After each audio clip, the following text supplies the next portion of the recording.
আমেরিকার দিতে হবে না, আমরা নিষেধাজ্ঞা দেব বলছেন মান্না। এদিকে বাজেট ঘোষণার আগে বিদেশে পাচার করা টাকা ফেরত আনুন, সরকারকে ইসলামী আন্দোলন। জানাবো তারেককে চান না শরিকরাও। জানিয়ে দেব শুরু হচ্ছে দুর্নীতি বিরোধী অভিযান। এবং সর্বশেষ জানাবো প্রধানমন্ত্রীর মুখ্য সচিব তোফাজ্জল জাকিয়া না কামাল। দর্শক শুনছিলেন সংবাদ শিরোনাম, এখন বিস্তারিত। আমেরিকার দিতে হবে না, আমরা নিষেধাজ্ঞা দেব বলছেন মান্না। সাবেক সেনাপ্রধান আজিজ আহমেদের উপর মার্কিন নিষেধাজ্ঞা প্রসঙ্গে নাগরিক ঐক্যের সভাপতি মাহমুদ রহমান মান্না বলেছেন, নিষেধাজ্ঞা যদি ঠিকমতো হয় তাহলে শুধু সেনাপ্রধান খাবেন না, তৎকালীন রাষ্ট্রপতিও খাবেন। তখনকার যে প্রধানমন্ত্রী ছিলেন সেই প্রধানমন্ত্রীও খাবেন। অপেক্ষা করেন, আমেরিকা নিষেধাজ্ঞা দিতে হবে না, আমরাই আপনাকে সংশান দিব। সেই পথ তৈরি হচ্ছে, সেই পথে মানুষ এখন যাচ্ছে, আরো নিষেধাজ্ঞা আসছে। উল্লেখ করে মাহমুদ রহমান মান্না বলেন, সরকার সমস্যা আছে, তার তৈরি সেনাবাহিনী প্রধানের নামে আমেরিকা নিষেধাজ্ঞা দিয়েছে। দুর্নীতির কারণে দিয়েছে, দুর্নীতির মাধ্যমে ব্যবসা পাইয়ে দিয়েছে, নিজের ভাইদের দুর্নীতির মাধ্যমে খুনের আসামি ভাইকে জেল থেকে মুক্ত করে দিয়েছে। সেই আদেশ রাষ্ট্রপতির সই করতে হয়েছে। তিনি বলেন, এই সরকার সবখানে দুর্বল। জনগণ বলেছিল 5 বছর টিকে থাকবে, কিন্তু 5 বছর টেকার কোনো কারণ নেই। যেদিন একসঙ্গে রাস্তায় নামবেন, ঠিক মতো নামবেন, সেই দিন ঘন্টা বেজে যাবে। সব পেশার মানুষ জেগে গেছে, জাগছে, আগামীতে আরো বড় সুসংবাদ পাবেন। বাজেট ঘোষণার আগে বিদেশে পাচার করা টাকা ফেরত আনুন, সরকারকে ইসলামী আন্দোলন। ইসলামী আন্দোলন বাংলাদেশের সহকারী মহাসচিব ও ঢাকা মহানগর উত্তর সভাপতি প্রিন্সিপাল হাফেজ মাওলানা শেখ ফজলে বারী মাসুদ বলেছেন, মানুষের এখন বেঁচে থাকাটা দায় হয়ে গেছে।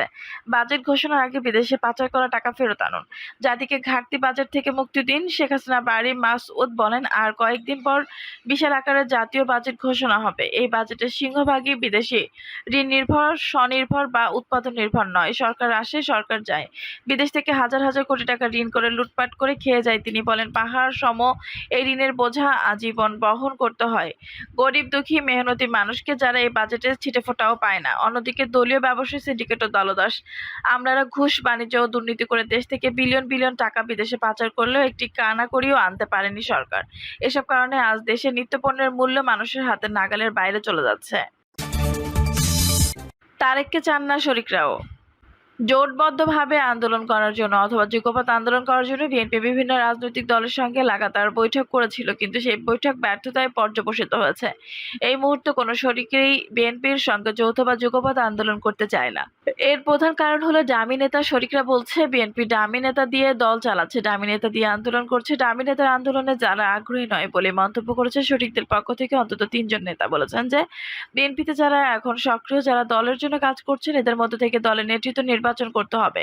বিএনপি শরিকদের মধ্যে থেকে একজন শীর্ষ নেতা বাংলা ইনসাইডারকে বলেছেন, যখন যৌথ সভাগুলো হয়, বিভিন্ন রাজনৈতিক দলের সঙ্গে বৈঠক হয়, আমরা সেই পরামর্শ দেই, সেই পরামর্শ তাৎক্ষণিকভাবে গ্রহণ করা হয় না। বিএনপি নেতারা যারা বৈঠক উপস্থিত থাকেন তারা কোনো সিদ্ধান্ত দিতে পারেন না। পরবর্তীতে এটি দীর্ঘসূত্রিতার মধ্যে পড়ে এবং এটি অনিশ্চয়তার মধ্য দিয়ে শরিকদেরকে সময় কাটাতে হয়। উদাহরণ দিয়ে তিনি বলেন যে, 1 সপ্তাহ আগে বিএনপির সঙ্গে বিভিন্ন সমমনা রাজনৈতিক দলগুলোর যৌথ সভা অনুষ্ঠিত হয়েছিল। সেই সভায় একটি লিয়াজু কমিটি গঠনের জন্য প্রস্তাব দেওয়া হয়েছিল। বিএনপি নেতৃত্ববৃন্দ তাৎক্ষণিকভাবে কোনো জবাব দেননি। এরপর বিএনপি নেতৃত্ববৃন্দ এটি নিয়ে লন্ডনে পলাতক বিএনপির ভারপ্রাপ্ত চেয়ারম্যানের সঙ্গে যোগাযোগ করেন, কিন্তু শরিকদের আর সিদ্ধান্ত দেওয়া হয়নি। একই রকম অভিযোগ করেছেন অন্য আরেকটি দলের নেতা।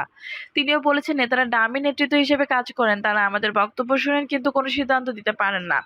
এভাবে যৌথ আন্দোলন হতে পারে না বলে মনে করছেন বিএনপির সঙ্গে যৌথভাবে আন্দোলন করা রাজনৈতিক দলগুলো।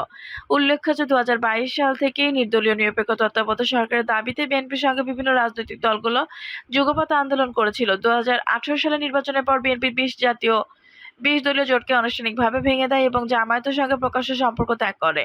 সে সময় বিএনপির জন্য আন্তর্জাতিক চাপ ছিল যেন জামায়াতের সঙ্গে তারা প্রকাশ্য সম্পর্ক না করে।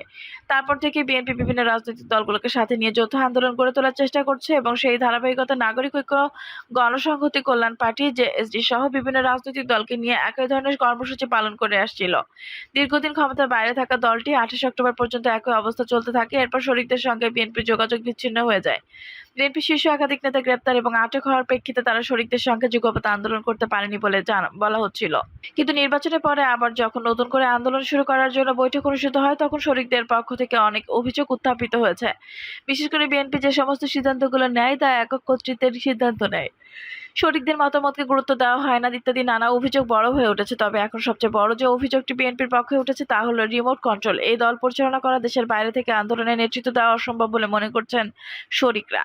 তারা বলছেন যে রাজনৈতিক আন্দোলন প্রতি মুহূর্তে রং পাল্টায়, প্রতি মুহূর্তে নতুন পরিস্থিতি তৈরি হয়। এমন বাস্তবতায় বিরোধী দলের আন্দোলন গড়ে তুলতে গেলে সক্রিয় স্থানীয় নেতার দরকার। তিনি সার্বক্ষণিকভাবে সিদ্ধান্ত নিতে পারেন। আর এর ফলে বিএনপির জোট এখন অনিশ্চয়তার মধ্যে পড়েছে বলে মনে করছেন রাজনৈতিক বিশ্লেষকরা। শুরু হচ্ছে দুর্নীতি বিরোধী অভিযান। দুর্নীতি দমনে সরকার আবার কঠোর অবস্থানে যাচ্ছে। বিভিন্ন ব্যক্তির বিরুদ্ধে আনা দুর্নীতির অভিযোগগুলোর ব্যাপারে দ্রুত তদন্ত এবং এই দুর্নীতির উৎস দায়ী ব্যক্তিদের চিহ্নিত করা এবং তাদেরকে শাস্তির আওতায় আনার জন্য কঠোর নির্দেশনা দেওয়া হয়েছে।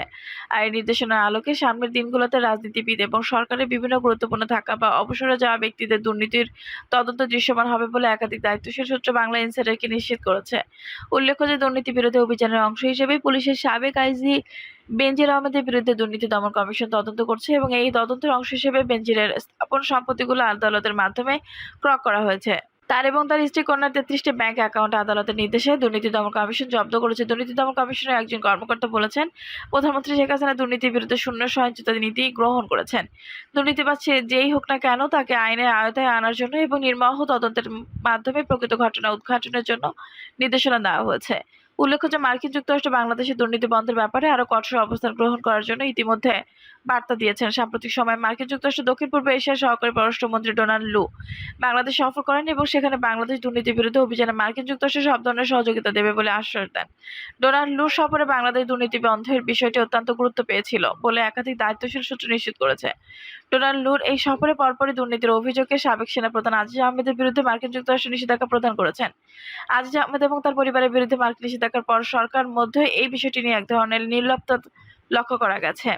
সরকার আজিজ আহমেদের পক্ষে কোনো অবস্থান গ্রহণ করেনি। স্পষ্টতই প্রশাসনের গুরুত্বপূর্ণ বিভিন্ন পদে যারা বিভিন্ন সময় ছিলেন, যাদের বিরুদ্ধে ব্যাপক দুর্নীতি, অনিয়ম এবং ক্ষমতার অপব্যবহারের অভিযোগ উঠেছে, সেই বিষয়গুলো এখন নতুন করে তদন্ত করা শুরু হচ্ছে। সরকার স্বচ্ছতা, জবাবদিহিতার স্বার্থে এই ধরনের উদ্যোগ গ্রহণ করেছেন বলেই একাধিক দায়িত্বশীল সূত্র নিশ্চিত করেছে। আওয়ামী লীগের একজন শীর্ষ নেতা বলেছেন যে আওয়ামী লীগের তারা নির্বাচনী ইস্তাহারে দুর্নীতির বিরুদ্ধে শূন্য সহিংসতা নীতি ঘোষণা করেছে এবং এই শূন্য সহিংসতা নীতির অংশ হিসেবে সরকার কোনো দুর্নীতিবাজকে ক্ষমা করবেন না এবং কেউই সরকারের কাছে আশ্রয় পাবে না। সরকারের দায়িত্বশীল সূত্রগুলো বলছে 5টি ক্ষেত্রে দুর্নীতির ব্যাপারে সরকার কঠোর অবস্থানে যাচ্ছে। প্রথমে সবচেয়ে বেশি দুর্নীতির বিরুদ্ধে অভিযান চালানো হবে বিভিন্ন প্রতিষ্ঠানগুলোতে। বিভিন্ন প্রকল্প, সরকারি টেন্ডারে যে অনিয়ম দুর্নীতিগুলো হচ্ছে সেগুলো বন্ধ, কঠোর অবস্থান গ্রহণ করা হবে। দ্বিতীয়ত সরকারি কর্মকাণ্ডে যেন দুর্নীতি না হয় সেজন্য সরকারের নজরদারি আরো বাড়ানো হবে। তৃতীয়ত বিভিন্ন ব্যাংকিং খাতে যে অনিয়ম এবং দুর্নীতিগুলো হচ্ছে সেটি বন্ধের জন্য ইতিমধ্যে কঠোর নির্দেশনা দেওয়া হয়েছে।